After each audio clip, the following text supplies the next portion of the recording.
ರಾಜರಾಣಿ ಶೋಗೆ ಏನಾದ್ರು ನಿಮಗೆ ಆಫರ್ ಬಂದಿತ್ತಾ?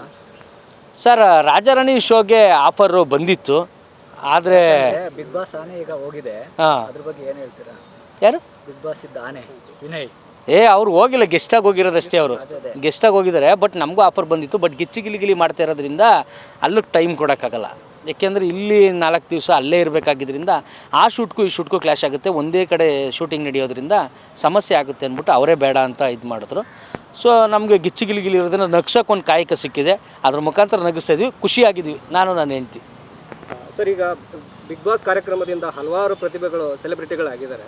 ಅಂತ ಸೆಲೆಬ್ರಿಟಿಗಳ ಲೈಫಲ್ಲಿ ಅವರ ದಾಂಪತ್ಯ ಜೀವನದಲ್ಲಿ ಏರುಪೇರುಗಳಾಗ್ತಾ ಇದ್ದಾವೆ. ಅದ್ರ ಬಗ್ಗೆ ನಿಮ್ಮ ಅಭಿಪ್ರಾಯ ಏನಿದೆ? ಏನು ಹೇಳ್ತೀರಾ?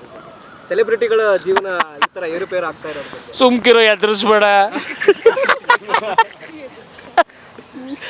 ಹಂಗೇನಿಲ್ಲ ಪೇ. ಏನಂದರೆ ನಾವು ಅರ್ಥ ಮಾಡ್ಕೋಬೇಕು. ಯಾಕೆಂದರೆ ಈಗ ನನಗೂ ಬೇರೆಯವ್ರ ಲೈಫ್ಗೂ ಭಾರಿ ವ್ಯತ್ಯಾಸ ಇದೆ.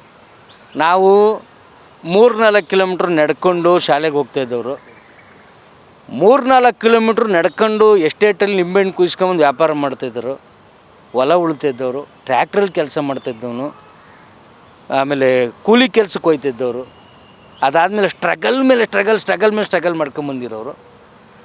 ನಮ್ಗೆ ಯಾವುದೇ ರೀತಿ ಸಮಸ್ಯೆ ಆಗೋಲ್ಲ. ಯಾಕೆಂದರೆ ಸೇಮ್ ನಾನು ಎಷ್ಟು ಕಷ್ಟಪಟ್ಟಿದ್ದೀನೋ ನನ್ನ ಹೆಂಡ್ತಿನೂ ಅಷ್ಟೇ ಕಷ್ಟಪಟ್ಟವಳೆ. ಒಂದೊಂದು ರೂಪಾಯಿಗೂ ಎಷ್ಟು ವ್ಯಾಲ್ಯೂ ಇದೆ ಅಂತ ನಮಗೆ ಗೊತ್ತು, ಕಣ್ಣೀರಿನ ಬೆಲೆ ಗೊತ್ತು. ಸೊ ಹಂಗಿರುವಾಗ ನಮ್ಗೆ ಯಾವುದೇ ರೀತಿ ಸಮಸ್ಯೆ ಆಗೋಲ್ಲ. ಸೊ ನೀವು ಕೇಳ್ತಿರೋ ಪ್ರಶ್ನೆಗೂ ನಮಗೂ ಭಾರಿ ವ್ಯತ್ಯಾಸ ಇದೆ. ಅವ್ರ ಲೈಫೇ ಬೇರೆ, ನಮ್ಮ ಲೈಫೇ ಬೇರೆ. ನಾನು ಅವ್ರನ್ನ ಜಡ್ಜ್ ಮಾಡೋಕ್ಕಾಗಲ್ಲ, ಅವ್ರು ನನ್ನ ಜಡ್ಜ್ ಮಾಡೋಕ್ಕಾಗಲ್ಲ. ಯಾಕೆಂದರೆ ನಮ್ಮದು ಅವ್ರದ್ದು ಲೈಫ್ ಸ್ಟೈಲೇ ಬೇರೆ ಥರ ಇದೆ ಅಲ್ವಾ. ತುಕ್ಕಾಲಿ ಅಂದ್ರೇ ಬೇರೆ, ಅವರೇ ಬೇರೆ ಅಲ್ವಾ. ಆದರೂ ಮೊನ್ನೆ ಒಂದು ಇನ್ಸಿಡೆಂಟ್ ಆಯಿತು ಇಂಡಸ್ಟ್ರಿಲಿ.